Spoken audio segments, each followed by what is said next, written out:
Sebelum kita mulai, aku mau tanya-tanya dulu nih. Sebelum itu, kamu tahu gak rata-rata orang Indonesia baru memikirkan dana pensiun itu di usia berapa? 35 tahun. Hampir benar. Tapi realitanya, rata-rata orang baru memikirkannya di usia 40. Padahal idealnya mulai dari 25 tahun. Nah, makanya penting banget ada standar yang mengatur bagaimana dana pensiun itu dikelola dan dilaporkan dengan benar. Oh, menarik. Kalau gitu, aku balik tanya, kira-kira siapa yang ngawasi laporan keuangan program pensiun di Indonesia? Perusahaannya langsung? No, ada standar khusus buat tuh. Namanya standar PSAK 18. Dan uniknya, standar ini bukan buat perusahaan pemberi kerjaannya, tapi buat program pensiunnya sendiri sebagai entitas yang berdiri sendiri. Wah, berarti program pensiun punya laporan keuangannya sendiri dong. Betul banget.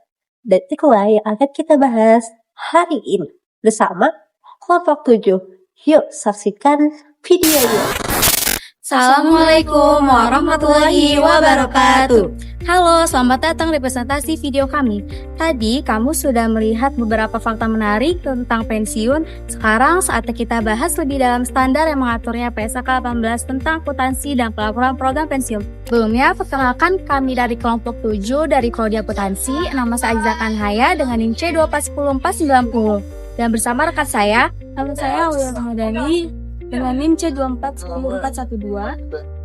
Kenalkan, nama saya Mutia Bunga Sofaria dengan NIM C24134. Perkenalkan, nama saya Fitri Noviani dengan NIM C2410626. Mari kita mulai. Standar yang kami bahas adalah PSAK 18, yaitu Pernyataan Standar Akuntansi Keuangan Nomor 18 tentang akuntansi dan pelaporan program pensiun.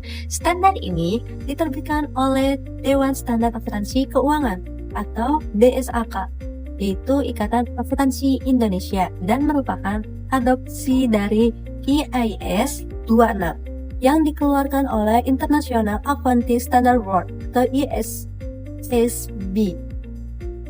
PSAK 18 mengalami revisi pada tahun 2020 dan mulai berlaku efektif pada 1 Januari 2012. Penerapan ini diperkenankan bagi entitas yang sudah siap menerapkannya sebelum tanggal tersebut. Standar ini menjadi acuan penting bagi program pensiun dalam menyusun pelaporan keuangan yang akuntabel dan transparan kepada peserta maupun pihak regulator. Ruang lingkup PSAK 18 diterapkan dalam penyusunan dan penyajian laporan keuangan program pensiun. Standar ini mengatur pelaporan dari sudut pandang program pensiun itu sendiri, bukan dari sudut pandang perusahaan pemberi kerja. Ruang lingkup mencakup dua jenis program, yaitu iuran pasti, yang dimana manfaat ditentukan oleh akumulasi iuran beserta hasil investasinya, dan investasi pasti yang dimana manfaat sudah diterapkan di awal berdasarkan rumus masa kerja dan gaji. Baik, selanjutnya saya akan menjelaskan mengenai ruang lingkup PSAK 18 yang dimana berisi tentang pengakuan, pengukuran, penyajian, dan pengungkapan. PSAK 18 diterapkan dalam penyusunan dan penyajian laporan keuangan program pensiun. Perlu dipahami bahwa standar ini mengatur pelaporan dari sudut pandang program pensiun itu sendiri, bukan dari sudut pandang perusahaan pemberi kerja. Lalu ada ruang lingkup PSAK 18 ini mencakup dua jenis program pensiun. Yang pertama itu ada program pensiun iuran pasti, di mana manfaat diterima peserta ditentukan oleh akumulasi iuran beserta investasinya. Yang kedua itu ada program pensiun manfaat pasti, di mana manfaat yang dijanjikan sudah ditetapkan di awal, biasanya berdasarkan rumus masa kerja dan gaji peserta. Lalu ada pengakuan aset kewajiban program pensiun ini tuh dalam hal pengakuan PSAK 18 ini mengatur yang pertama itu ada aset program pensiun diakui ketika entitas memiliki kendali atas aset tersebut dan manfaat ekonomi masa depan diharapkan mengalir kepada program. Yang kedua itu ada iuran dan iuran dari pemberi kerja dan peserta diakui sebagai pendapatan program pada periode iuran tersebut jatuh tempo. Yang ketiga itu ada manfaat pensiun yang terutang diakui sebagai kewajiban pada saat peserta telah memenuhi syarat untuk menerima manfaat. Yang keempat itu ada untuk program manfaat pasti, pengakuan juga mencakup kewajiban aktuarial yang mencerminkan nilai kini dari manfaat yang telah diperoleh peserta hingga tanggal pelaporan. Selanjutnya itu ada pengukuran. Terkait pengukuran ini, yang pertama juga ada aset program diukur pada nilai wajar atau fair value pada tanggal pelaporan. Untuk investasi yang diperdagangkan, nilai pasar adalah nilai wajar yang paling tepat. Lalu yang kedua ada pada program iuran pasti, laporan keuangan menggambarkan kegiatan program selama periode dan posisi aset bersih yang tersedia untuk manfaat pada akhir periode. Lalu yang ketiga itu ada pada program manfaat pasti, yaitu diperlukan penilaian aktuarial untuk menentukan nilai kini kewajiban aktuarial. Metode yang digunakan itu Projected Unit Credit Method atau metode yang setara. Lalu yang terakhir itu ada asumsi aktuarial meliputi tingkat diskonto, kenaikan gaji di masa depan, tingkat mortalita, dan tingkat pengunduran diri karyawan. Nah, berbicara tentang penyajian, laporan keuangan program pensiun menurut PSAK 18 itu harus menyajikan beberapa komponen. Nah, untuk program manfaat pasti, laporan itu mencakup 3. Yang pertama itu adalah laporan aset bersih yang tersedia untuk manfaat. Ini menggambarkan total aset dikurangi dengan liabilitas selain kewajiban aktuarial. Lalu untuk yang kedua adalah laporan perubahan aset bersih. Ini menunjukkan arus kas masuk seperti iuran hasil investasi dan arus keluar seperti manfaat dibayarkan atau biaya administrasi. Nah, yang terakhir, yang ketiga itu informasi kewajiban aktuarial dapat disajikan langsung dalam laporan atau sebagai lampiran terpisah yang disertai laporan aktuaris. Lalu, untuk program iuran pasti, laporannya tuh bersifat lebih sederhana, cukup menyajikan aset bersih yang tersedia untuk manfaat dan perubahan atas aset bersih tersebut. Mengenai pengungkapan, PSAK 18 itu mewajibkan program pensiun untuk mengungkapkan hal-hal berikut dalam catatan atas laporan keuangan atau CALK. Yang pertama, itu deskripsi program.